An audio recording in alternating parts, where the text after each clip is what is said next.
be or not to be? That is the question.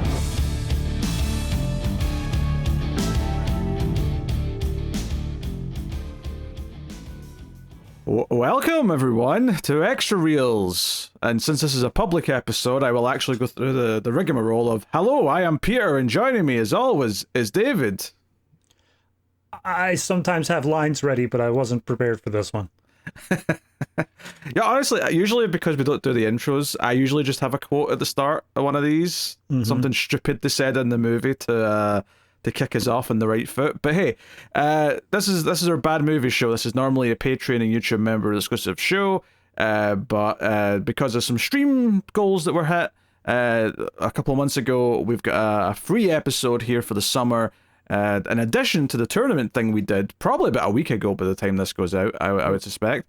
So we're here today to talk about a very, very bad movie, because that's what we do in this show. We tackle some of the worst movies ever made. Some of them are big notable names like Steel or your Madam Web, that kind of stuff. But some of them are the bottom of the barrel, no budget, someone with a delusion made a film. And hey, that's what we're looking at today.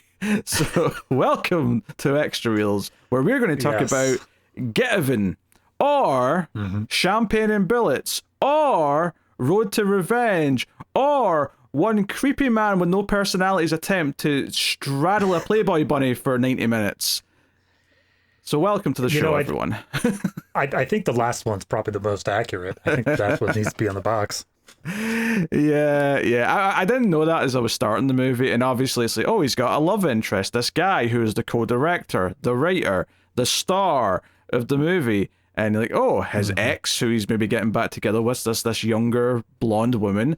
There's a lot of topless scenes in this movie, some of which are from her. And I was looking people up as I was watching it, just to sort of keep myself occupied during the boring bits. And I'm like, oh, she's been in Playboy stuff. Okay, somehow, it wouldn't surprise me if he had concocted this entire, we're making a movie just so there could be scenes where he's fondling her. Like, it seems like a con. The whole thing's some long con to touch a Playboy bunny. Pete, I'm just going to say this up front. I have gone so deep in on this movie. I know so much more about it than I ever would like to have known about it. So you've got some truth to what you're saying there, but it is so much more messed up and weird than even that. Well, we'll save some of that for later, because I think the journey of discovery of this movie is part of the, dare I say, charm of it, although that feels like a bit of a loaded word in this case. Yes, I'd heard of this movie because Red Letter Media had done a discussion on it some time ago, and the only thing I really remembered was how the main guy looked with the mustache, and he found a way to sing at some point, right? That he stands in front of a microphone and sings a whole song. That was basically all I remembered. So, and just for the record, for those of you who have not seen Extra Reels before, we don't tend to do a spoiler-free section here. We just kind of go for it, because you shouldn't care. If you have any interest in this, obviously it goes by a bunch of different names, but GetEven, or GetEven without the space, is available for free on the Internet Archive as of the recording of this. And at least for US markets, Champagne and Bullets is available on Tubi, which there is a difference. They do have about 10 minutes of different content between the two versions. Did I watch the longer one or the shorter one? You watched the shorter one. Yes. Did you watch the longer one? Pete, I went in on this. I watched both. I needed to know what the differences were. I needed to know. This is the best possible answer. This is delightful. Yeah. So you watched almost 3 hours, or more than 3 hours even, of GetEven. Excellent. And to be clear, Champagnes and Bullets is the longer cut, but it was also the first cut. It was the one that was initially released, or wasn't released, actually. I think it was probably held back for many, many years. And then I think Road to Revenge was in the middle there, which was heavily cut down to remove basically all nudity and erotic scenes. And then GetEven was the one that final actually cut. got a real sort of release, and it's kind of a middle ground where they fix some pacing issues. I know, but it's true. And also reinstated some of the nudity. A fair bit. I mean, I believe there could be more, but this was not lacking for topless ladies. There was several scenes of such, some of which were very random, may I add. So yeah. Okay, all right. Well, we'll you can bring up the differences when and should they arise. But the thing for me though is that this movie starts off as one very particular thing, right? It starts off with our main character, Rick, played by John DeHart, who's also a writer and co-director. Mm-hmm. And his best friend, also cop, played by Wings Hauser. His name is Huck. Now, Wings Hauser, it feels a bit of a stretch to say he's a real actor, necessarily. But he's like real enough in that he has been in other things. Right. You have to go a little bit far down the rungs to get to him, but he's a level above. Like, this definitely feels like Wings Hauser found a little bit of relative success in the 80s or whenever, and this is him on the downward spiral where he's in this. Like, this is a step down for Wings Hauser. Pete, I don't think there is a shot in this movie where Wings Hauser is not drunk off his ass in the entire thing. Now, is he on a downward spiral because he's an alcoholic, or is he an alcoholic because he's depressed from his career going to the south? I mean, who's to say? Chicken and egg. Yes. Chicken and egg. But neither is helping either. Yeah. So he's there, and then they've got a gravelly voiced sort of leader of the little squad who's convinced them to raid this camper home or whatever it is, like a little trailer. It's like a trailer. Yeah. And they're like, hey, shouldn't we wait for a warrant, Normad? Because that's his name. I thought it was Norman for a while, and then they said, I heard it properly. I was like, Normad, okay. Yeah. You would think it'd be any sort of normal ass name, but no, Normad. So he's like, no, that's we'll get enough dope that they have to give us a warrant. Yeah, but that means breaking in and stealing their drugs. Like, at that point, you've already broken the law. But let's not get into it. Because it's all a setup. This is the thing. Normad's a bad guy, and he wants them both to get killed. So Huck gets shot. Rick doesn't. They just kind of survive, and then because this doesn't end with their deaths, Normad testifies to internal affairs in the following scene that these two are corrupt cops that have been selling drugs, and I guess because Wings Hauser gets really angry and yells at him, they just look guilty. So they just get fired. They don't do jail time or anything. They just get fired from the police force, seemingly. Yeah. And that's it. Yeah, that's the setup to the whole movie. Like, that's all the backstory that we really get. Now, in terms of differences, because already there have been massive differences. Not structurally. I want to make that clear. The structure of the movie stays the same, but scene to scene. So, at the beginning, we have the credits are basically rolling over some landscape shots. Anytime you see B-roll in this movie, that is not in the original version. Nope. Don't mind that. Sorry, I did. Okay. Anytime you see B-roll in the movie, it is 100% not the original version. It is absolutely shot for or not shot, probably bought, if I'm being honest, for the GetEven release. Yeah. So the original one has just black screen with yellow font, and that's how it opens up and goes right into the trailer scene. Trailer scene's basically the same. However, and this is a major change that you skipped over slightly. In the original release, it goes straight from him saying, you just made a big mistake after he knees Normand in the balls to the courtroom scene. In GetEven, it cuts to a sequence of him doing karate and kung fu against a punching bag, and then cuts to him feeding his dog, who is also wearing a karate belt. I had forgotten about well, I didn't forget about it, but I didn't realize this had already happened at this point. The structure of the movie's not that intuitive, so forgive me for misplacing a scene here or there. Yeah, this goes on for quite some time. Is him like doing his punching bag, doing some like awkward kicks, and doing some, he's doing that thing where he's doing like the exercises with his hands to sort of practice blocks, but he looks so unconfident doing it that it does feel like a kid who's playing pretend. And then, of course, there's a weird bit at the end where he's saying, "Hey, good dog, here's some ice cream," and the dog's licking some ice cream or something off the spoon, and that just goes on for about 10-15 seconds. And this is also in addition to the fact the opening titles on GetEven are just B-roll of like LA. It's just like they're in a car driving around looking at the streets and stuff, and it's not like Hollywood factors into the movie in any way. I'm not even sure if it's meant to be set there. To be honest, it feels like we're set somewhere where country music's very popular for most of the rest. We are in California, and we are at least close, because they mention Hollywood is where the I'm not going to spoil it yet, but Normid's group is from. That's actually kind of what I was trying to get to. Is that this entire setup is like, okay, corrupt cop betrays two good cops. They get kicked off the force, and I'm like, okay, they've done it. They've set up why he has to get even. Right, and if you're wondering why we keep saying GetEven, it's because it's spelled with no space. It's all one word, and that includes the title screen in the movie. It includes the poster. Like, it's never spelled with a space, so it's GetEven. Yep. So they set this up, and I'm like, okay, I understand why they have to get even. Right, movie set up. And then the movie like forgets the bad guy exists for some time until out of nowhere, oh, by the way, he's the leader of a satanic cult.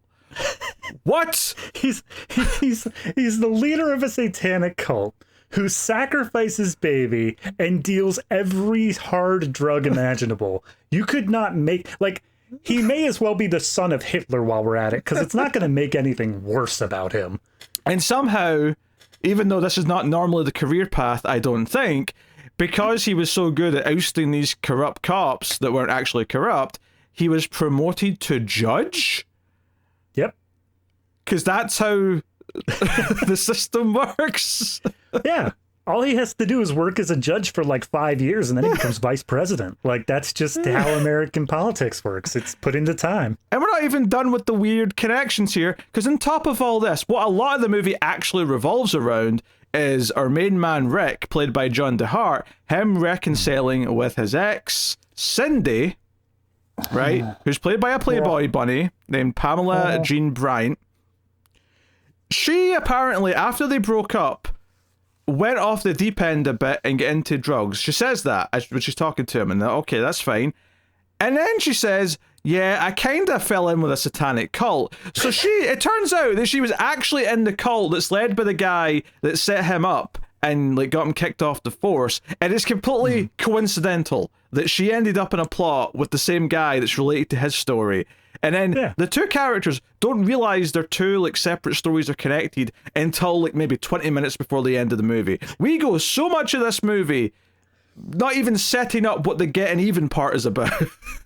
Literally, it's 10 minutes before credits roll where he says, all right, I'm gonna get even. Like, that is insane to me. I feel like this guy, when he was writing the script, he read the first chapter of a screenwriting thing that said, make sure that you spend time with your characters and we really get to know their relationships. And he said, closed the book and said, got it. And he immediately missed the chapter that said, also plot. Yeah, well, I mean, I wasn't even thinking about the moment he says get even. I was thinking more just the moment he realizes, because it's when she sees the photograph of the corrupt cop and she's like, wait a minute, who's this? And he's like, oh, that's the corrupt cop who like, turned us in and got us kicked off the force. And she's like, this is the cult leader. And that's the moment where the two plots converge. And even that's like barely 20 minutes from the end. Like, it's insane. You know what this is? This is the inverse John Wick. Like, John Wick, it gets through all of the setup and stuff so early on in the movie that it's like, yeah, now we can just focus on the action for the rest of it. This is the inverse, where it's at the exact opposite point in the movie, where then they're like, oh, yeah, and then I guess we'll have some action at the end if we have to. Yeah, it's... yeah, and... well, this is the big plot stuff we've kind of like said here, just to give you some structure to this. There's some hints to what's going on, but most of the time we are going to be spending here is talking about John DeHart's ego and how he... Because this is the... Well, whenever we've talked about Neil Breen movies in the past, and he always makes himself the best at everything. Oh, I'm an expert hacker. The governments of the world can't touch me. Blah, blah, blah, blah. This guy doesn't quite say that. He doesn't give himself a position like that. But one of the first things we get, because he's basically rooming with his partner Huck, right? After they've been kicked off the force, and they're rooming together. Huck is married, but he's going through a divorce or whatever during the course of the movie. I think he was already divorced. And... Oh yes, because alimony comes up. Yeah. So they're already divorced, but yeah, he's still depressed about it though. He's still going through the grieving process of the breakup, right? Even though he looks like he hates his wife. Like there's nothing there where he's like, I want you back. It's just nah, you left me and now I'm broken. Yes, I hate you. I hate all women because you've destroyed me, blah, blah, blah. That is very much who he is, right? So it sets up at the start that they're both working for this woman who runs this club or this bar, but she also runs a limo service, I think, because Rick's job at the start of the movie that he's told about is that he has to, like, bring some high schoolers, like, back from the prom or whatever. So we get this quick scene of him in a limo, where it turns out his catchphrase for this movie is "That's no problem," because he says it like 3 times in this scene where the kids keep. Sorry, go on. It's not a problem. It's not a problem. Sorry, it's not a problem. He just kind of deadpan says it's not a problem, and he ends up leaving these kids stranded because they want to stop the limo so they can go out and have a piss.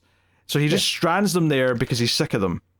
I mean, it's important to note they were being overly rowdy and very disruptive and whatnot. So, to an extent, it's not like they were just calmly enjoying themselves in the back seat. They were being teenagers. Like stranding them in the middle of nowhere. That feels a bit of extreme punishment for this. I'll give you that. Maybe I'm letting the extended cut get in my head because they also before we get to see this, the only thing we get to see the kids do is one guy yells out the window and like grabs his junk at like a friend of his.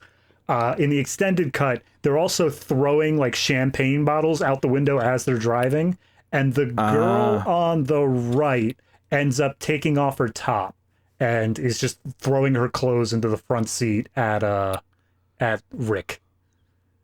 I'm surprised Rick just didn't join them in the back seat at that point. Yeah, no, he has standards apparently. I'm surprised, but yes, they're there. I mean, he's still a fair bit older than his love interest, but I guess he didn't want someone that young. So, I mean, credit where credit's due, I suppose. He was a cop. He knows the legal limits, and he'll go right up to the edge. Yeah, but that's weird though. If the reason why he's not doing anything is because he knows the legal limits, it makes it weird that you're seeing nudity in this version from someone who's supposed to be under 18. Yeah. No, it's absolutely weird, and it felt weird in the moment. It felt even weirder once it was cut out because pretty much all the other nudity throughout the movie is kept. There's one extra scene that we will get to, but pretty much everything else is kept. This is the only one that's cut for pretty much no reason outside of they wanted to trim the length of the scene. Yeah. So he just abandons him and goes and hangs out with his buddy back at his place with Huck. And Huck's like, let's go out and get a drink. So they go to the bar, and this is where we're introduced to Cindy, the ex-girlfriend who is cold with Rick for like maybe 5 seconds before they start just kind of catching up about what's been going on in their lives. She's literally like, I don't know what's left to talk about. I want nothing to do with you. Hey, why don't you go up there and sing? He sings a song. Never mind. I love you. Come back to me. Well, that's the first moment of the egotistical stuff to me, is that both her and Huck and even like the lady who runs the place are like, oh, go on, Rick, go on, sing a song for us. Like, we all love when you sing. And then we get a full 3+ minute sequence of him up on stage singing his country song. The Shimmy and Slide. Shimmy and Slide, which notably, the backing track for which is used repeatedly throughout this movie. Okay. This is another difference, and I don't want to bring this up too deeply because it is constantly throughout the movie. That backing track was only used for GetEven. However, it was not replaced with anything in the extended cut. It's just silent. All of the scenes are silent. There's just them talking, which sometimes works a little bit for tension. But the courtroom scene that we were talking about before, that's one of those examples where it has that backing track going on. However, the extended version of the courtroom scenes is 2.5 minutes longer of gravelly voice guy describing every single moment of how he caught these guys being skeevy. Yeah, actually, I should probably mention how he describes this a little bit, because the judge kind of asks him, this is back when he's like turning the other two guys in and he's saying he caught them selling drugs and doing drugs. And he's like, can you describe what you saw? And he basically describes like a child who doesn't know what drugs are, like what they were doing, where he's like, they rolled up a bit of paper as if it was a straw and they put it in their nose and there was a white powder. As if he'd like, you're describing this like a child who doesn't understand what any of these things are. And it just like, beat by beat, methodically. Yeah, I feel like it's important. Like he's trying to say, like, I don't know what the drugs specifically were, but they were definitely doing some sort of drugs. Yes, they were doing talcum powder. Anyway, hold on. One other thing with that courtroom scene before we move on from it. This happens repeatedly throughout the movie, but the courtroom scene is the worst, which is why I got cut by 2.5 minutes. Is sometimes in the longer cut, they just don't have the other side of the conversation. They just didn't get coverage.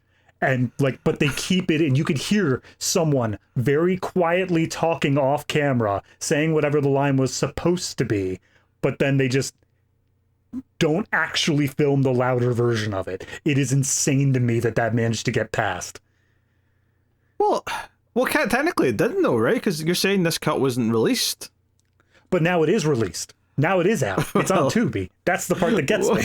Well, now it is, but at the time someone said, hey, that's not eligible to release. Fair enough.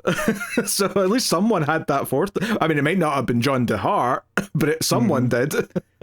He was like, "No, I'm putting it out. People will know what the conversation is. They don't need to hear both sides." So we're in the bar. He goes up and sings his song, and it's very just one static shot of him. It does do cutaways to like people in the bar nodding their head or being very impressed with him, and he's getting into it. And this is also where I should probably point out how John DeHart dresses for much of this movie. He has tight leather trousers on, and like a sort of over the top cowboy belt. Like he really likes to be flashy with how he's got a specific style that he wants to promote, and he is wearing it the whole movie.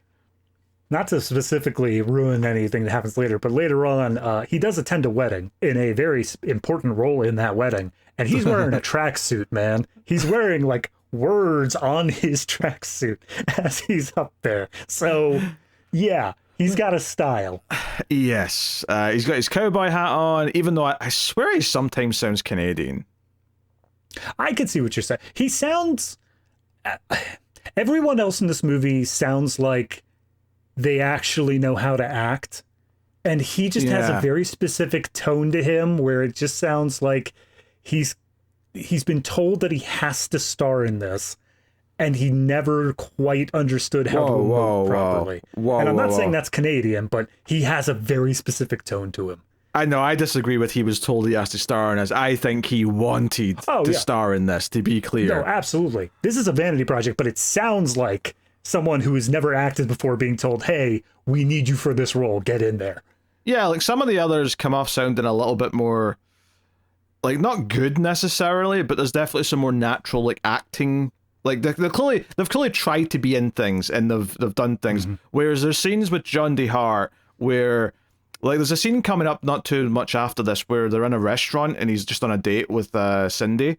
And oh my god, like he just starts telling jokes to the waiter who's mostly off camera, and the way he delivers these jokes, he's flubbing the lines where he's like clearly trying to remember what he's supposed to say, and he just kind of like rolls through it in a way that sounds very unnatural. And it's really weird, especially in that scene, because the whole point of this moment is that he's supposed to, like, the waiter thinks, oh, your jokes are always great, you're so charismatic and funny, and he just comes off as the most... favorite customer. Yes, exactly. But he comes off as so stilted and just so awkward, and you, like, you didn't do another take? You didn't think, oh, we'll do one more take where I'll maybe try and at least sound like I know what I'm saying? Well, that goes back to the dance and the song number, is that he's up there, he's singing, and he's not good. Like, he's your drunk uncle at karaoke. Like, he's not good at what he's doing, but he's at least putting some effort into it. However, he looks like he has a gun to his head. He looks so stilted. He's just standing there as he's singing about shimmying and slide, and I don't think he moves once for in any meaningful manner throughout the entire song. He's just singing at the microphone. And apparently, according to a director's commentary, he threw out his back before filming. So he was just hopped up on pain meds and standing as still as possible. Okay, that's good to know. And the funny thing is you can tell it's him singing because it sounds just like not the worst singing you've ever heard, but it sounds not good enough that you can tell it's him. And notably, there's like a love song that plays over a scene later on where you can tell it's him singing. Like, you don't see him singing it. Like, it's not like something that's diegetic. It's just playing over the movie. But as soon as the singing started, I went, oh, that's him. That's John DeHart. I can tell. There are no less than 5 songs in this movie that he is singing with his acoustic guitar and whoever it is in the female backing vocals. And I swear to God, I think that the reason there is so much romance in this movie is because that's the songs that he's written, and he needed enough of those scenes to play all of his songs. Yeah, there's like 2 different like rekindling sex scenes with the ex that happen throughout the movie. So yeah, we get like a whole entourage of them. But here's the thing I want to say. So after he's done singing his song, everyone claps, everyone's so happy that he's done that, and he comes off the stage. Immediately, a woman gets on stage and starts taking her top off, right? Yeah. And it's so this was funny because I'm like, wait, what sort of place is this? Like, I get that it's like open mic, but open mic places don't necessarily let strippers go up on stage. That's a bit strange. So California's very liberal, Pete. So that's point number 1. Point number 2, she dances to the backing track of the song that he just sang, right? Which is very strange. Point number 3, there's a woman in the crowd that gets offended and says, "This is disgusting. I didn't come here to be repulsed." And her friend says back to her, "Stop being so like a prude," or whatever. I don't remember what the line was. But her friend, also a woman, starts saying, "What are you talking about? This is beautiful." And the thing that got me more than anything, right? This woman goes up to a phone and tries to call the police to report public nudity. But the thing that gets me more than anything is when it cuts back to John DeHart and Cindy, who's now standing next to him, and everyone's all happy. She's nodding along, he's nodding along, and she's kind of, I don't know what even she says, but she says something like, "Oh, she's something, right?" And John DeHart goes, "Yeah, she's very entertaining." And like, they play it like they're both captivated by the tits that are on stage, and because that's all that's happening is she's opened her shirt and she's just flaunting her big fake boobs and smiling and dancing, and that's all that's happening. And I'm like, what is this? In a movie that has lots of other nudity, this might be the most random, like, shameless, like, just, oh, there's boobs now. For some reason, there's just boobs now. No, absolutely. I the only thing that I could think of, because there's no fallout from this really, except the whole reason that the cops show up is because of that phone call. They show up for the public nudity thing. Right. That's what gets us into the next sequence. But like, you can just have cops. You don't need to show us someone placing the call to get the cops there. In movie language, we're usually pretty accepting of, and then the cops show up when there's a fight. Like, that's all you need to do. Yeah. The other important thing that happens here is that some bad-looking guys show up during the song as he's singing it, and they seem to like look at Cindy and be like, "Oh, is that who I think it is?" And it kind of plays like they're just sort of hitting on her like a bunch of creeps, and she gets away. But there's just that little insinuation that they think she's someone that they know, and that is important because it does come up later. They work for the cult leader, everyone. They're all Satanists. They're drug dealers and Satanists.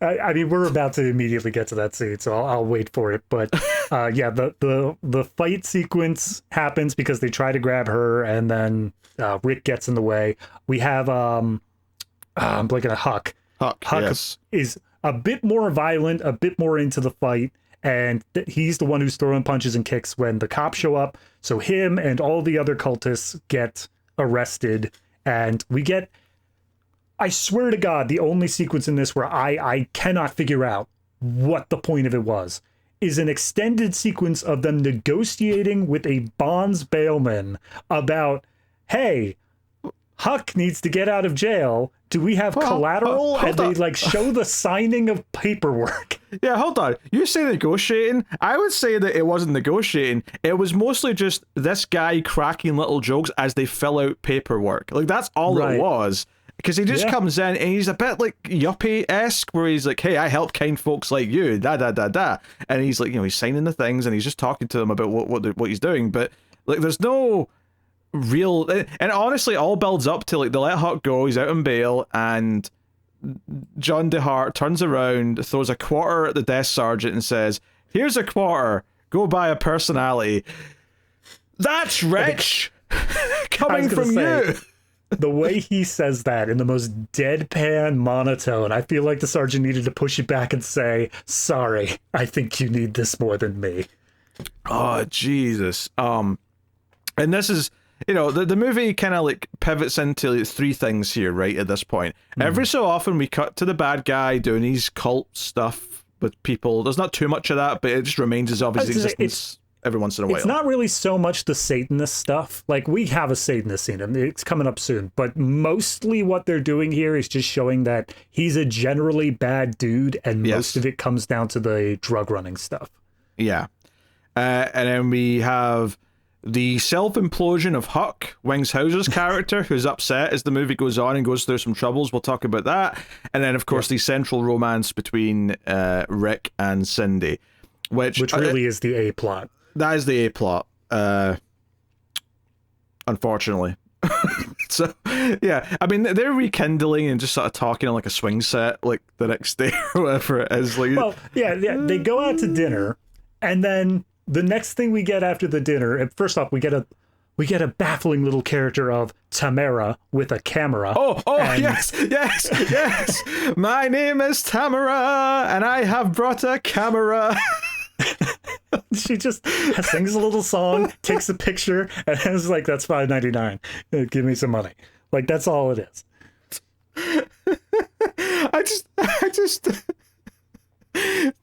This is like, sometimes when we're watching these bad movies, there's just these little moments that make me lose my mind. And this woman showing up in the restaurant and singing, my name is Tamara, and I have a camera, it broke me in a way. I was not prepared for it. I was 100%, because I watched the extended version first. I was 100% thinking, oh, they got to cut Tamara. She doesn't mean anything. Like, they got to cut that moment. No, not at all. She's doubled down on. Yeah, that'll be why the longer version has just lots of those silent bits. It's because it just wasn't finished. Yeah, they just never filled it in with anything. There's tiny little things that I'm not going to mention, but there's tiny little like rearrangement moments where something that felt super awkward in the extended cut was actually cleaned up in the normal cut. Like a good example is during the initial shootout scene, they show Huck down on the ground and he's like yelling out for Normad saying, "Where are you? I've been shot. I've been shot." In the GetEven cut, it's Huck, then cuts back to Normand replying, then cuts back to Huck replying to that, and then cuts back to Normand for the final shot. 1-2 back and forth. However, in the original one, it's all of Huck's lines and then all of Normand's lines with little pauses in between where the cuts were clearly supposed to go. And I just don't understand how that version gets out. Again, it's clearly unfinished, and it's clear that whoever was editing it was trying to be lazy, and I'm not going to do reverse shot. I'm just going to let each one play out in their entirety, regardless of what the edit and paste is supposed to be. It's hard to edit on actual film stock, so I'm sure they were like, nah, this works. I don't want to do that. Yeah, because the movie's listed as 1993. I'm assuming that's just accurate, but I mean, I don't know if it was maybe years before that where they actually shot it, and that's just when GetEven finally came out. I'm not entirely sure on that one either. But regardless, so yeah, the swing set, right? Because they've not had a romance. I think the first proper romance scene's after the swing conversation, and the swing conversation is like, yeah, I'm not a cop anymore, blah blah blah. He explains that stuff, and this is where Cindy gets into what her recent tragic history is.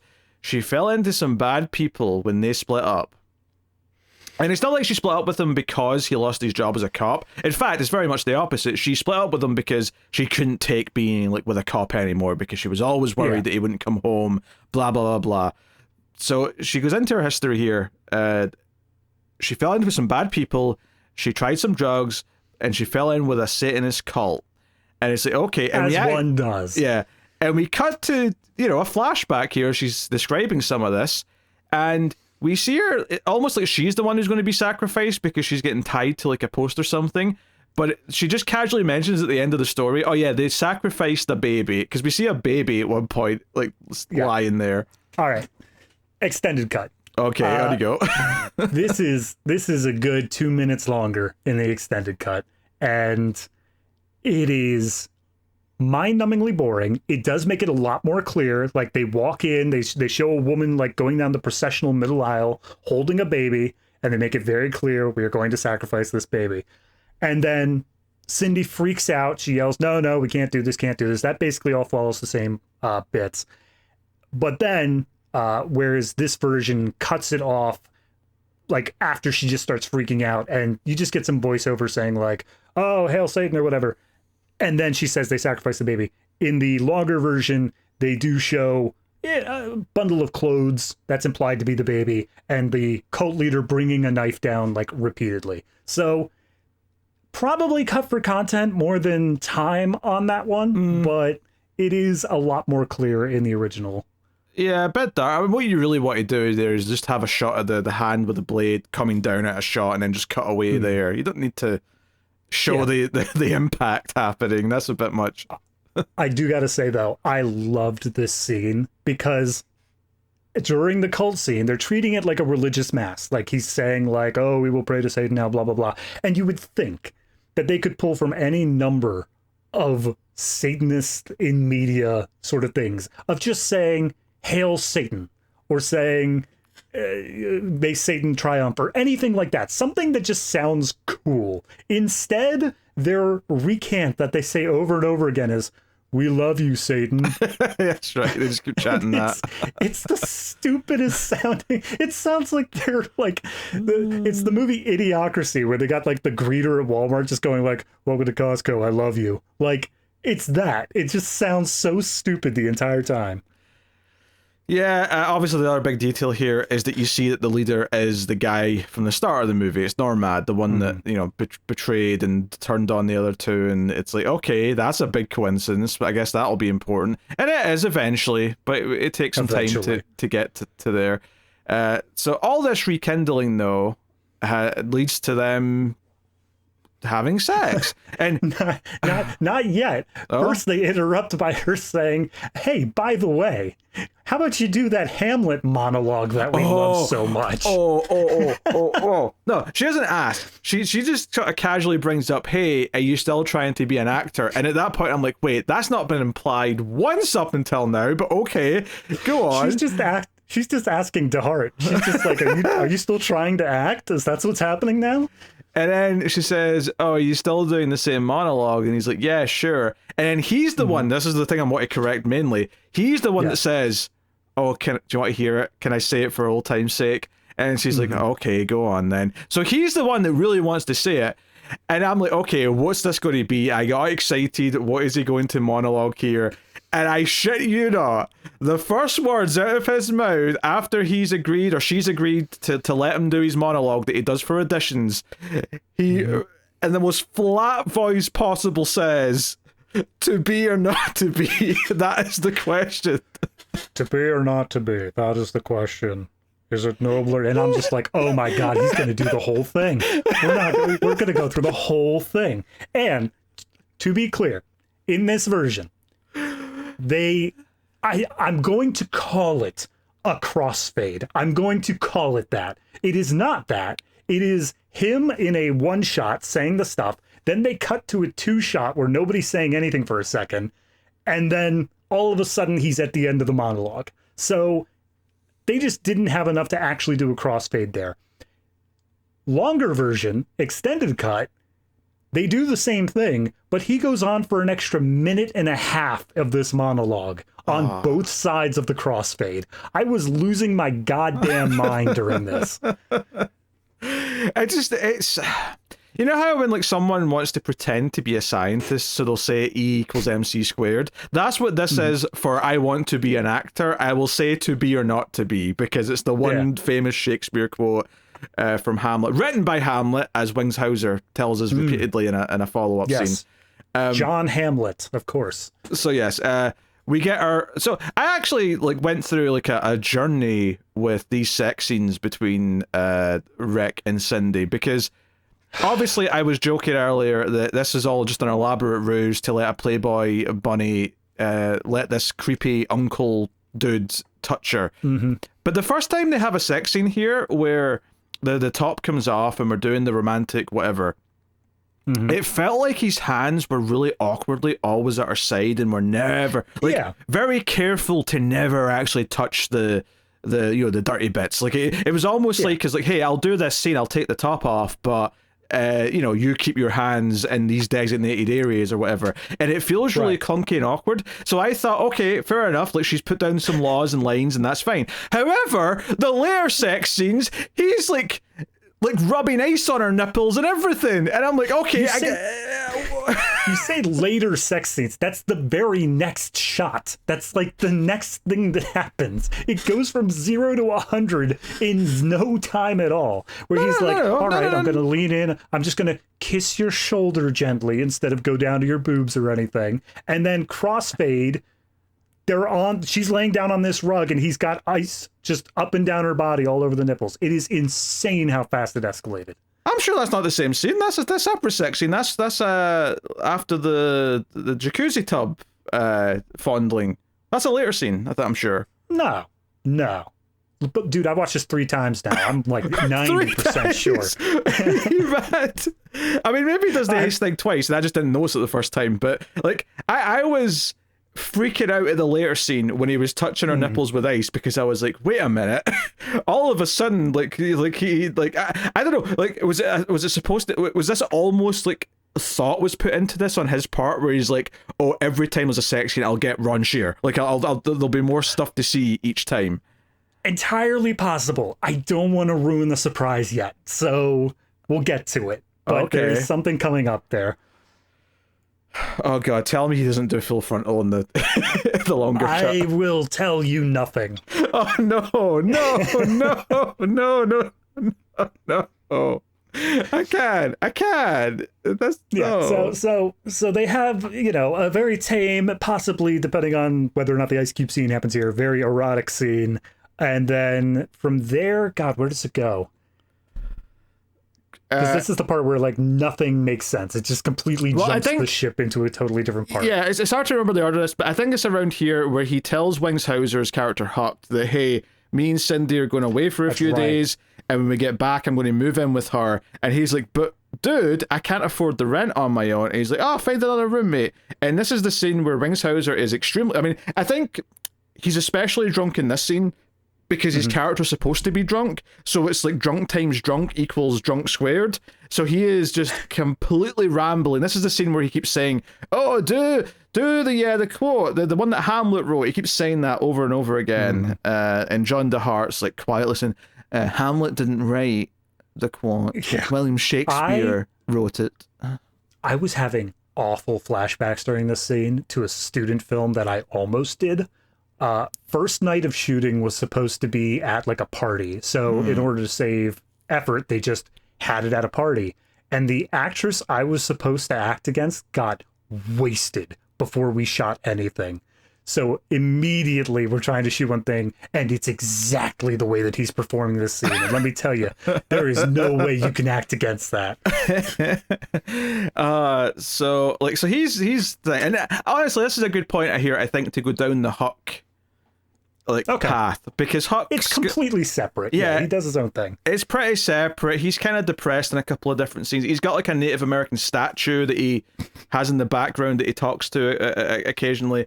But the scene that I really want to talk about, which propels a lot of the more memorable stuff with him, is that he's struggling with money. He's lying, drinking beers on his couch, watching TV or whatever. And his ex-wife, who I think at this point we hadn't seen yet, shows up and starts making demands of like, hey, I'm here for alimony. And I'm like, I'm pretty sure alimony doesn't get paid in cash, hand to hand. I don't think it, even in the 90s or 80s, I don't think it worked that way. It still had to go through a system, but yeah, whatever. So she's here to demand alimony, and he's like, I can't even afford rent, and makes the argument that, hey, when the court ruled that I should pay you X amount, that was based on the job I had at the time. I now have no job. Like there has to be something we could do here. He's actually speaking, I want to say sense, but there's like almost ideas of an argument in what he's saying. Drunkenly saying, but there was one scene when he was drunk before, yelling about Hamlet. One of the things that he started yelling in that scene as well is like, "Hey, Rick, did you have sex with my wife? She was having sex with all the other cops behind my back. She had sex with you, didn't she? Didn't she? Tell me, Rick." And he obviously says no, and it doesn't seem like she did. But he sort of brings up this, cheating in her presence. Yeah. And she compares him to, hey, that other cop, the bad one that turned on him, Normad, like, he became a judge. He's made something of himself, unlike you. And the fighting escalates here and whatnot. And it gets to the point. You say fighting. It's just shouting back and forth. Like, it's not actually fighting, but it is so over the top on both sides. That's why, to be fair, when I say a couple's fighting, I don't mean they're throwing punches. I mean that's fair. They're yelling. But then she does the next thing and implies it did get to that point. Oh, yes. She decides to... she calls the police first, I believe, and she says, hey, my ex-husband's trying to kill me. Come here. And he's like, what are you doing? And he's still drunk, and he's just kind of like arguing against it. And then she starts ripping her own blouse. And this is where we get some more nudity, if you want to enjoy that. And she rips her shirt open and says... maybe the best line in the movie, remember these? You didn't know how to handle these either. All right, and she runs out of the place, crying for the cops showing up, and says, he ripped me, he was trying to kill me, he ripped my blouse. And he comes out and tries to, like, as reasonably as he can while he's clearly drunk, she did that herself, she's crazy, I did nothing, blah, blah, blah, blah. And it's not true. It's bullshit. I did not. I mean, Wingshauser is not a great actor, but he is better than Tommy Wiseau. I will at least give him that. Even drunk, he is better than Tommy Wiseau. I just like how it follows the exact same plot beat. But she, it's funny how a lot of these bad movies that are made by egotistical maniacs have women just be these, like vipers. Accusing falsely. Yeah. There's just a lot of that going on in these movies. Might need to look into some of that. Yeah, so something up there. But he ends up fighting away the police, and the police say, no, you're coming with us. You can explain this to a judge, but we're taking you in because this looks bad. So for the second time in the movie, he's been arrested. And I'm going to skip over a tiny scene here between the wife and Normand, but he gets brought in front of Normand as the judge. Yes. And Normand...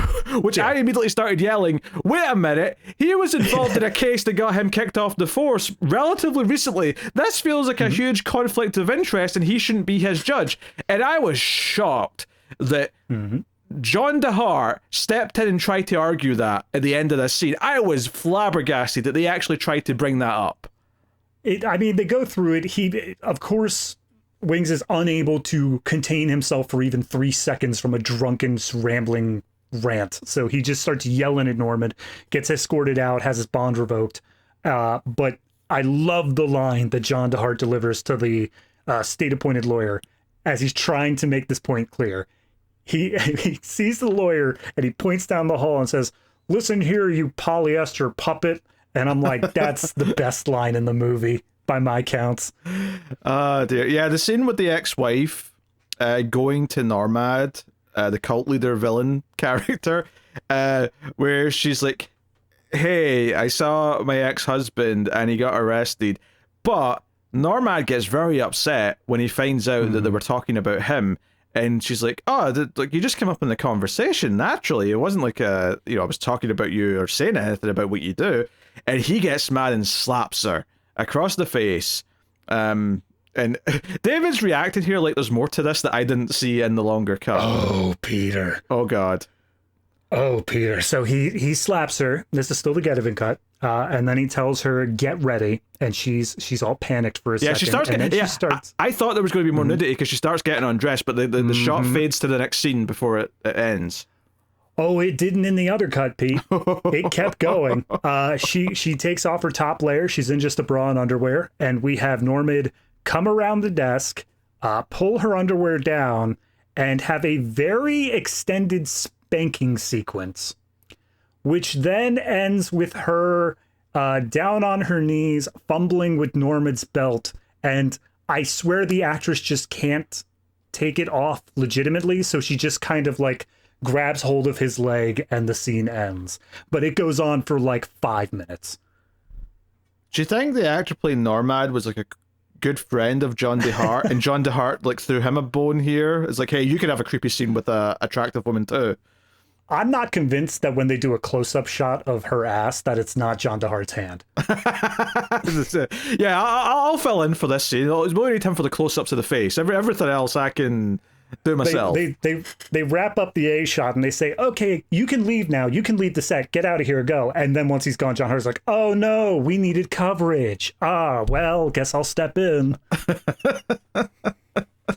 The whole thing has a seedy vibe to all this. It's all a bit, so that takes place before the court scene, and then after the court scene, we get one of my favorite little scenes of the whole movie. Is Wingshauser is in a jail cell. Oh my god! And the janitor is like cleaning the aisles of the jail, and he leaves his little cart next to his cell to go get something. And Wingshauser reaches out, grabs a big container of bleach, and starts chugging it to potentially off himself. It's really funny. And it doesn't work, of course. Like, he ends up being fine, but it's just such a, like, this would be the perfect ending to this character. This would just be perfect if this is where this wraps up. This could just as easily be the thing that's required to get even, but no, this isn't it. This isn't the part that needs to get even. So we do it. I swear to God, a comedy smash cut of him retching down on the bed, like trying to, like his esophagus burning. Clearly he's dying. And then smash cut to hospital bed where he's taking a sip of water and a nun is sitting next to him saying, "So how you feeling?"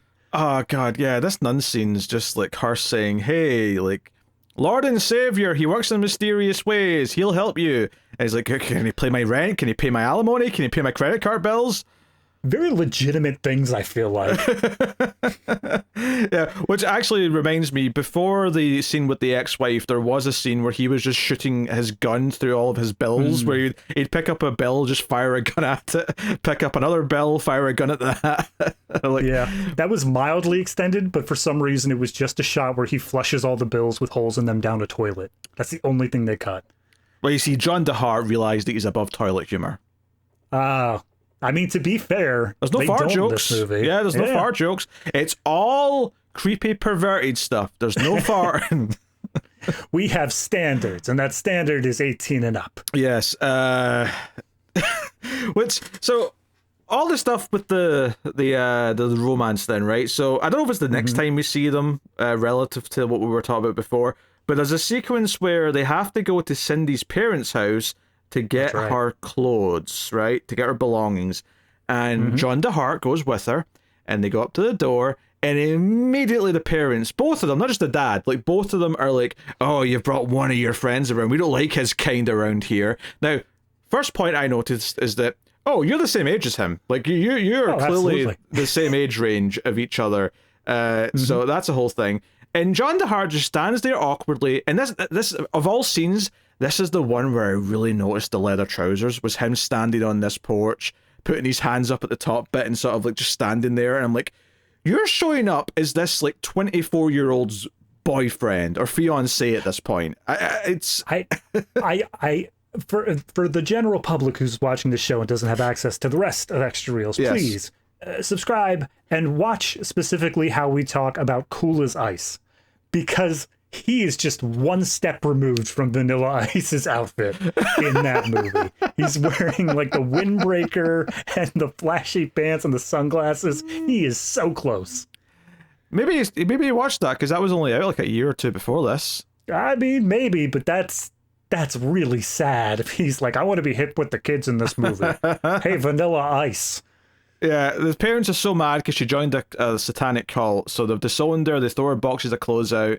It's a whole thing. There is a great line here though from the dad, where he says, "Oh, are you one of these like Satan infested people from Hollywood?" I think it was the line or something like that. It was a funny line though. It feels like if John DeHart specifically wrote that line, that he has a lot to say about like the Hollywood elite, more or less. It feels like he has a bone to pick there. My favorite bits though are when he first opens the door, he looks at him and he says, well, you know, one of your friends, get behind me, Satan. Like he goes full on like preacher mode. But then the other bit is the stepmom, because I don't know what direction she was given, but every line she gives, she scrunches her face up real tight, and she's basically just saying, this girl has always been a problem. You should just kick her out years ago. She sucks. And she's such a character. I love her. It is so weird that they had to go down this she's a stepmom thing, because it was just like, oh, this is just their parents. And then out of nowhere, it's like, you're not my mom, you're my stepmom. I'm like, all right, okay. Why? Who cares? I feel like that was because the actress's age is probably too close to Cindy's age. Like, they look too similar. Oh, dear. So that goes on. There's the whole, like, hey, Huck, I know you've been going through some stuff, but I want you to be my best man because there's no one else for the job. Oh. That's significantly later, because that's after the next sex scene. That's after the jacuzzi scene. Oh, okay, so they go away for the jacuzzi sex scene first, okay. Well, the one bit that happens in between there is we get a sunset on a Jeep where they just talk for a little bit and give some backstory where he says, like, all the stuff that happened with Norman and how he got let go of the Force. Like, he goes a bit more in depth. I only bring up that scene because it's useless. It's a pointless scene. Yeah, I don't remember only bring it, up that scene because in the extended cut, they have the sequence. They show them sitting on the car talking, but all of the dialogue is completely gone, and it's just the love ballad that they wrote for that scene. That's playing in the background of the GetEven version. It's in the foreground, and you can't even hear anything they're saying otherwise. Okay, interesting. And the jacuzzi scene just goes on for an obscene amount of time. Yes. So this is where I need to bring in a little bit of drama that was happening. Oh no. Yes. Oh no. So apparently during the jacuzzi scene, neither of the significant others of our two leads were allowed in the room. They were both locked out of the jacuzzi scene room specifically.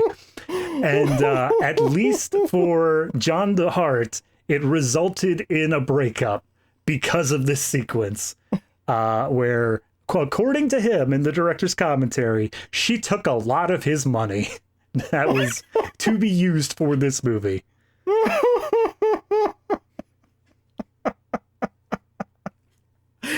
Like, if you realize that this is going to be a problem and it's clearly bothering your spouse, why not just let them be in there? Because it's like, I have to assume that with all the I mean, I don't know how much of a crew there was for this movie, but I have to assume at least a couple of people were operating a camera and a boom mic at the very least. That nothing too funny could happen. Like, maybe something could brush against something, but I just... No, absolutely. This is the part that when you're saying like, oh, he made this movie specifically just to be able to grope a Playboy bunny, this is the part that screams that that's true because of the fact that he lost his girlfriend over it, and yet he still had to make it happen. Also the idea that her partner, boyfriend or husband, whoever it was at the time, wanted to be in there, like, that makes sense to me. I get the idea from, like, you're making this movie with this creepy old dude. Yeah, I want to like be there to supervise some of this nonsense.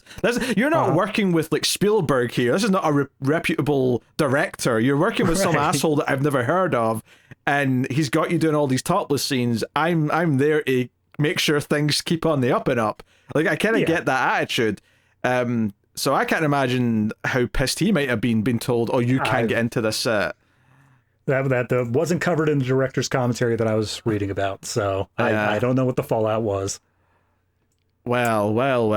That's Yep. But yeah, no, the sequence is basically just an extended slow sex scene with some music that they wrote and sang playing in the background the whole time. It's not even. I'm obviously there's sex implied. It's mostly not even sex though. Most of it's just like, oh, you're going to lie with bits sticking out of the water, and I'm going to fondle them, and well, you know, like there's a lot of like awkwardly turning her around so she's on like floating again. Like I feel like we got like 3 different separate moments of her floating in the water as he, I don't know, looks down at her, fondles a bit or whatever. Like we kept going back to that, and it kind of reminded me to compare it to The Room again. Like a joke that people make about The Room is the idea that Tommy Wiseau really wanted to use that whole song that plays during the sex scene, so it goes on for ages. I felt this here, like, we wrote this whole song. We're making sure this jacuzzi scene lasts long enough to end the song. That's what we're doing here. So, and I'll say, I specifically like this song is kind of the love theme. It's like the most romantic of the tracks. I wrote down the lyrics of this just to make sure I was hearing them properly. It is a god awful song. It's just like the same 4 lines repeated over and over and over again, and that goes for most of their songs, honestly. And instead of "I love you" saying, it's just "I love you, Cindy" over and over. Yeah, pretty much. It's this one specifically is like, "I'll be there when you're feeling blue. I'll be there when you're happy too. I'll be there all the time. Something something. I need to rhyme." Like that's kind of all it goes. Also, shimmy and shake. Yeah, shimmy shake. They make sure to throw that in. Yeah, this sequence just ends, though, with them once again cuddling in the jacuzzi, and he says, "How about we get married this weekend?" And she says yes. Yes, which leads to him going to visit Wing's house. You're saying, "Hey, be my best man." Now, I assumed there was going to be a plot point here where he didn't show up, but he's just there. He's just at the wedding. Yeah, but Pete, could you tell me, maybe if you remember, what Wingshauser was doing when he said, "Hey, be my best man"? Okay. He was in his pool. He was wearing clothes. He was standing in the pool. There was 2 women in the pool. How a guy this down in his luck with no money has 2 women hanging out with him, I don't know. And for some reason, both him and both women had portions of their hair that were dyed orange. And I don't really know what that is, what it means, or why it's there. But I have no idea about the orange either. But the sequence, the thing that he is doing with these women is apparently, after having spoken with the nun in the hospital, he decided to start his own religion based off of Huckleberry Finn. He's insane. He is actually clinically insane at this point. I don't know if I just wasn't paying attention to what he was saying in the scene. Is there more of that in the extended version, or am I? No, okay. No, it's just everything that's there. He just says, like, Huckleberry Finn went upriver, not downriver. Just, like, think about that, man. And also, he went with a slave. And aren't we all just slaves? And I'm like, what in the hell is happening here? Because it's not like it's important for the rest of the movie either. No, it isn't. We're basically done with him at this point. Huck barely has anything else to do. Yeah, he shows up to help and gets shot immediately. He survives, but he gets shot. That's it. That's the extent of his inclusion for the rest of this. All right, so wedding happens. They're all happy. They have their wedding night, which is our next sex scene, more or less. Yes, go on. It is. You get the lingerie strip scene. You get the striptease scene. He's lying in bed. She's got a dress on. She takes it off. She has the long white gloves on, but otherwise it's all black. Bra, panties, stockings, garters, whatever. And she's doing the striptease, and she ultimately leans in and says, "I'm going to show you what sort of woman you actually married," implying that she's sort of been holding back on her kinky side until this particular sex scene. And then more love music plays. That's pretty much it. Barring a bit of a montage here? No sirree. Well, I didn't get even, I mean, but what about the longer get cut? Even. Yeah. It's champagnes and bullets. Remember how we were saying that the sex scenes seem to be growing in raunchiness? Oh, no. Oh, no. Now, I'll temper your fear. We do not get full frontal. We do not get any of that from either side. However, he goes all in on her tits. Like, there is no holding back him anymore during this sequence. And we get like some heavy moaning. We get a lot of stuff going on here. Aww. And I'm like, this feels weird now. I was going to say, isn't it weird that they didn't ban the spouses from this scene? But maybe by this point she'd already left them. Already broke up, yeah. So it was less of an Absolutely. issue at this point. Yeah, he's like, well, in for a penny, in for a pound. Want to shoot the post-wedding scene? Wink, wink. I'm a method actor. We have to do this for real, so that we really, become one with our characters. Blah blah blah. All right, so that happens. So that's at this point we're like nearly an hour in, maybe over an hour in now. Who knows? But all of this in the background, there's been a couple of snippets of, hey, satanic boss Normad, we think we saw that girl Cindy at the bar. Oh yes, we need her. Go get her. Make sure you get her. So that's kind of been brewing a little bit in the background. And there's one, like, out of nowhere, just super dark scene where they go back to the bar where they initially saw her at, and there's like one waitress there. This is like during the wedding because it's empty, because they say, why is it so empty? And she's like, oh, there's a wedding going on that a lot of the people, or all the regulars and the boss, they all know them, so they're all at the wedding. And she's like, is it that girl Cindy that's getting married? And the bad guys just kind of imply, hey, this waitress is kind of hot. Let's do some fun as well as like business. And the scene ends with them ripping her shirt open, and then it cuts to the next thing. Although I'm a little bit worried that you're now going to tell me there was more of this scene in the longer version. But at least, yeah, in GetEven, it's just a really dark implication that they're about to, well, do you know what? I'm trying to dance around the word for YouTube advertising sakes, but which is why I don't want to go too deep into it. But they go 100% all the way. You know what? Yeah. No. Here's the thing. Like, going back to the earlier scenes where it's him, telling jokes and him being just super awkward and all that, I really got this vibe of like, this is the movie that like your grandpa makes. Like it's just him trying to make himself like a little bit looking good. He's just trying to have fun, whatever like that. But then with every subsequent SA scene, every subsequent sex scene, it just makes it feel that much weirder and worse in the pit of my stomach, to the point where I'm just uncomfortable at this point, and I want it to just get to the point where he's getting even already. Yeah,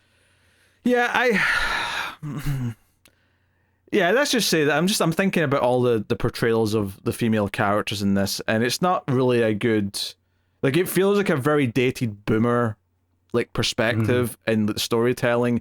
And we didn't even mention the jokes he actually tells at that dinner scene because they're just really bad. Like, they're dumb. They don't work. So yeah. So finally, after they're married, after they've spent a night together, this was she just why he has a photograph of the guy that betrayed him, like sitting in the bedroom, I don't know. But she sees this photograph, says, wait, who is this? This is the cult leader. This is the bad guy. And it just so happens that this is exactly when the bad guys team are like, coming to the house, and like, so like they get out on the bike, we get a really crappy car chase where they're on a motorbike. And maybe there's more to this in the extended version, but the end of this chase where it just does like an awkward cut to some like a dust cloud, and then you find out, oh no, they crashed on the bike and she seems to be lying there dead, and he's like upset. And I'm like, wait a minute, an hour and 10 minutes in, this is finally what he needs to get even for? Is this? Yep. Okay. There is nothing extra in the extended cut. This is all that it takes for him to do it as well. Oh, jeez. Which, God, the reveal at the end is, I'm angry just thinking about it now. Yeah. But we get scenes of him, we get at the funeral. I think Huck says a couple things to him, but there's a lot of him standing at Cindy's grave, and the nun shows up at one point. That's later on, actually, because that leads to the that's later. End. So during the funeral, he says he's going to get even. Then we get like a little training montage of him at his punching bag, and he's going nuts on it. And Huck comes in and says, "Hey, man, I got just the thing that's going to help you get through this." And we mentioned very briefly before, he has this Native American statue that he carries around with him, and he wheels it into Rick's room and says, "This guy, he helped me through all of my divorce stuff.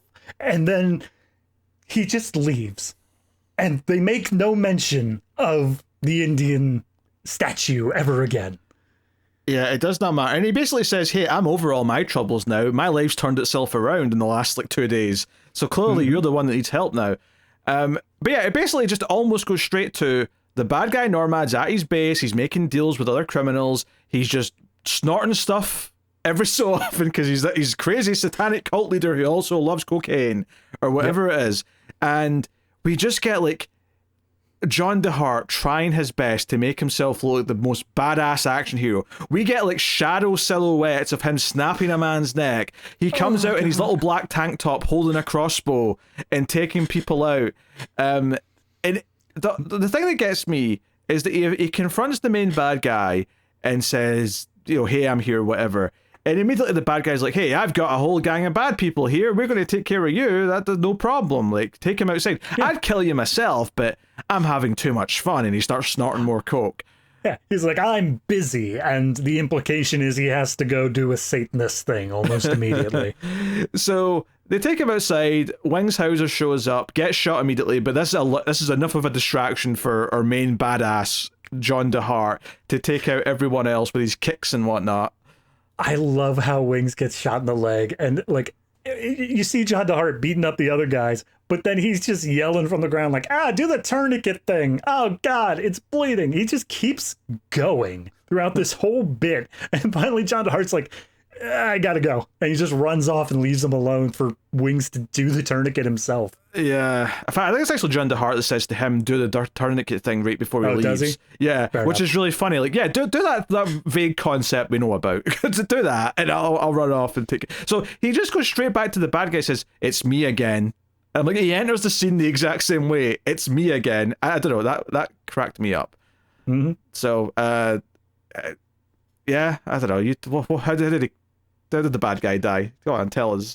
I mean, it's functionally identical. The bit where the knife is coming down in slow motion, it's just not slow motion. I don't know why they decided to slow it down for the technically trimmed cut, especially when it wasn't filmed in a way that was at all able to be slowed down. It looks choppy as hell, but yeah, it's just he flips him around, puts the knife inside of him, and then that's it. However, GetEven does introduce the idea that using B-roll, this place burns down to the ground.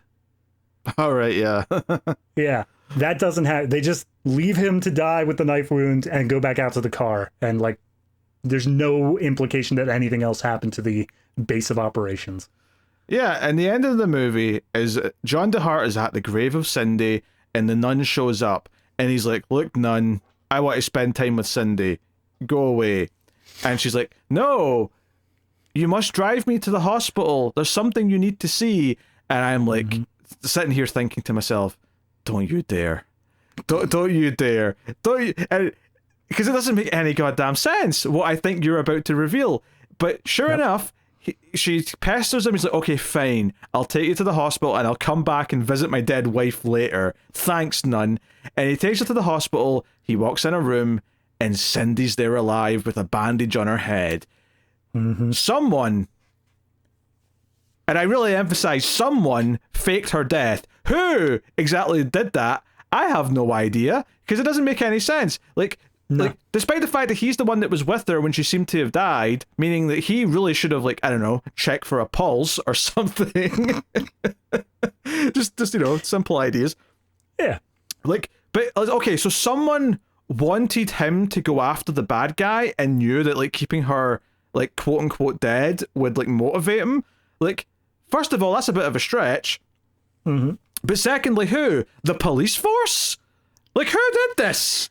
I don't think it was... I feel like the vibe they were going for was witness protection, where they were they're going to keep on coming after you. We have to hide you. Nobody can know where you are. But clearly the spouse should be let in on that. Yeah. That's not something where it's nah, let's just let him grieve. He's been married for only a week. Who cares? I love the idea that they thought about that and then someone looked at who it was and went, Nah, he's clearly a creepy old guy. We'll do her a favor and keep him away. Yeah. She's like, yeah, I've had some time to think. Maybe we shouldn't, we can still get annulled at this point. We don't, no fault. We can just divorce. No problem. So they hug, yeah. the backing track to the main theme, the shake and shimmy starts Shimmy playing. slide. The shimmy slide, that's the one. And I love when it gets to the end of the credits and it starts like showing the soundtrack and all of it is just John DeRosa. Every single one of them, like, written by, performed by, lyrics by John DeRosa. John DeRose? I mean, John DeHart? John DeHart, sorry. Yeah, that was like I thought you were revealing that he has a pseudonym, like he's got like a slightly different name for his music career. No, he doesn't. Though I do have one more reveal that's absolutely gonna mess with you here. Oh no! Ready? The nun was played by John DeHart's girlfriend at the time. The one that left him because of the jacuzzi one that scene? left him because of that. Yes. Oh dear. Oh, God. What does that say about his, like, he cast his girlfriend as a nun, and he's got scenes with a Playboy bunny where she's topless at least 3 different times in this movie, and he said, hey girlfriend, you're the nun that no one wants to have sex with. Imagine what her mind is doing with that request, like that information. Like, what must he think of me to put me? I mean, it doesn't have to mean anything, but given that this movie feels like a weird attempt to touch an attractive woman, I can't help but feel that she should feel slighted. Is what I'm saying. There are so many underlying issues here with that relationship, just by the point of saying, I'm going to be the guy who can grab boobs whenever he wants, and you can never, ever, ever have sex. That is our relationship here. I'm glad she left him. Yeah. I think it was the right choice. Yep. The only other thing to say is, according to director commentary, there is no factual evidence on this. Apparently, it was based off of a semi-true story where he met... Yeah, exactly. He met up with a old friend, apparently, that he fell apart with. She says that she went to Hollywood and did actually get involved in a Satanist cult thing. And then a couple days later, she was T-boned and ended up dying. And the cops never found out who it was, but he always thought, oh, this was something to do with the Satanists. This was them coming back to clean up the mess. So that's kind of what we get here. Okay, well, it's not as specific to the story, but I mean, I also don't believe a single word he says either. No, so, not at all. Take that for what it's worth. Also, like, I also assume that his story about, like, the wife or girlfriend wasn't allowed in the jacuzzi scene set, and then she left me and took all my money. I'm assuming that is being heavily filtered through his perspective. I have to imagine that he was acting like a monster during that, and he's not telling us that, because it doesn't seem he's not a reliable source of information here, is what I'm saying. No, definitely not. I mean, just the fact that he's willing to say that they locked them out of the room, like, that's already the part where it's like, okay, so you must be keeping some really heavy stuff back if that's what you're willing to say definitely did happen. I mean, did you have like an assistant holding a shotgun to the Playboy model's face saying, right, you better do all this stuff or you're getting shot? Like, it was just under duress, because it feels like it could have been. Huck is ride or die, man. Oh dear. All right, well, yeah. What do you want to do? That's GetEven, I guess. Yep. We should rate the movie. Sure. What would you want? I don't know, man. I have no idea. Look, this is always a problem when it comes to these sort of things. So for anyone who doesn't know our rating scale specifically for this show, the rating itself is usually a lot more focused on the technical aspects. However, there is some level of bringing in just the enjoyment of it as well. I don't think I really have to worry about the enjoyment. It's stupid and it gets hilariously weird at times. But as the movie progresses, that underlying just kind of creepiness that just is coming in from the edges gets to be a little bit too much for me, where by the time the movie ends, I'm just like, nah, I'm kind of happy it's over. I really wasn't enjoying myself by the end there. I mean, it's technically on film. That's about the only positive I could say for it, is that it technically was filmed. I mean, I'm gonna. I couldn't tell because the quality was so rough in the version I watched, but That's true. It's very good quality on Tubi. I don't know where they ripped it from. If they remastered it, it's very good quality on Tubi. Yeah, but it's the less edited one, so it's a bit of a it's a trade-off. catch-22 with that. Yep. I think I'm gonna come down. I think I'm gonna come down at a 2.5. It's kind of where I'm feeling for this, and that's bringing in the fact that writing-wise, garbage. There is no good writing in this, top to bottom. The songs also suck. The only thing that I'm willing to give it is that the shots are at least well lit. They are competently done, that I understand what is happening in any given moment, but it's just everything else is so garbage on top of it that it's only the comedy that is allowing you to get through even half of this movie. Yeah, I mean,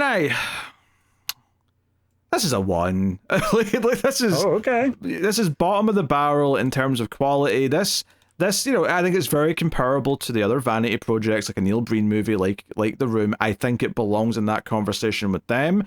And I'm not saying that I didn't enjoy it.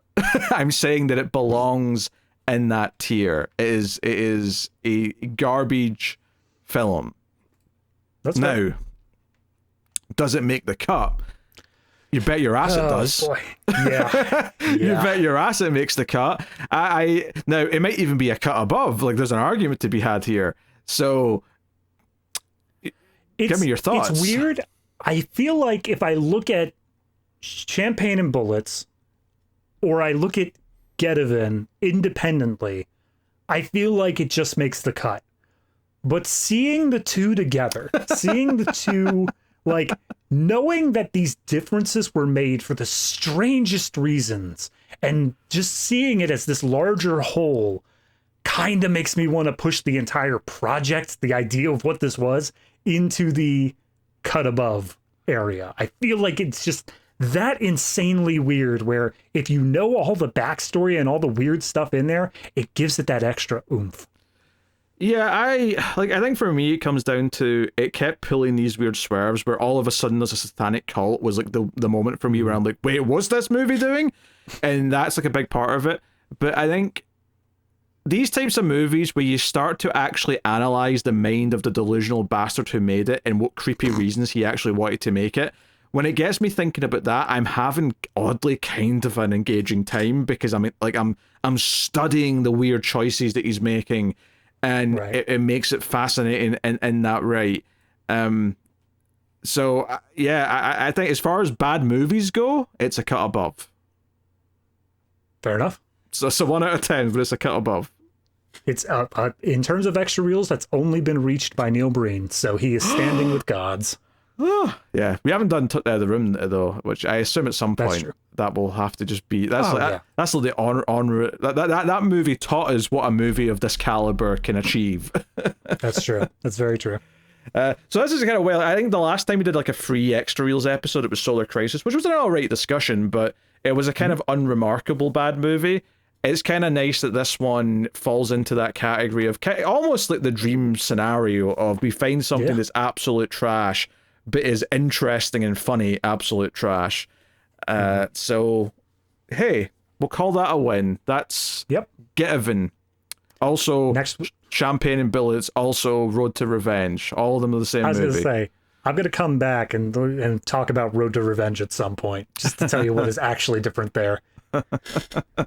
Yeah, but they're just different cuts. They are the same movie. And I think the fact that this has like 3 cuts, which is verging on Ridley Scott territory of like all these versions, is quite funny. So, I mean, I would be fine with it if it were like Champagne and Bullets : the director's cut, or the GetEven cut, or like anything like that that implies that they are all the same project with different cuts. But the fact that they each have a completely different name is baffling to me.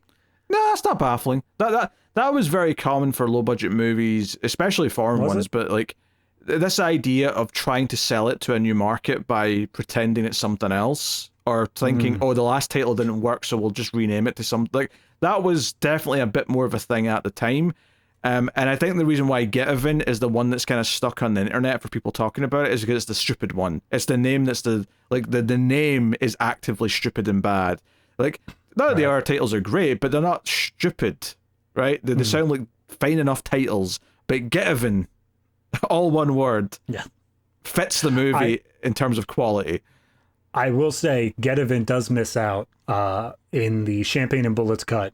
There is a title track song called Champagne and Bullets that is not sung by him. It is sung by someone else, but it's still awful, and it plays over the entire opening shootout scene. I was hoping you were going to say Oasis. I've actually had Champagne Supernova stuck in my head all day because of this movie. I like Oasis. Maybe Oasis did have their first album by 1993. I don't actually know off the top of my head, but it was around the mid-90s where they became a thing. Anyway, that's the movie. That has been GetEven. If you've seen the movie, let us know what you think of it in the comments, all that usual stuff. And yeah, X Rules is a monthly show, and this is not this month's episode. There will be a regular monthly episode for patrons and YouTube members later in the month. We're doing Joker 2. Just, go with it. So that's what's happening there. But there's a whole back catalogue of 30 plus episodes. We've done some more studio stuff like Steel, things like that. But we've also done your Neil Breens, your Dangerous Men, your Miami Connections, Hard Ticket to Hawaii, all the fun kind of stuff. And then some other stuff that's just downright torturous. But you can dive into all that. Talking Cats, another one. There you go. Oh, God. Full of gold on those movies. But that is the show. So you can get access to all that if you want to support the channel and all the different reviews we do over at patreon.com/MailFuzzTV or via YouTube membership, and that helps us keep coming with obviously this show, but certainly Atomic Cinema Experiment every week, Collector's Cut every week, and then Streams After Midnight that I do with Tim. So go and support over there if you want to. Thanks to everyone who already does support us.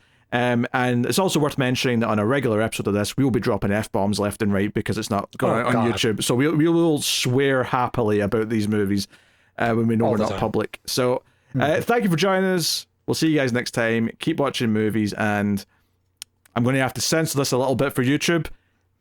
F my life.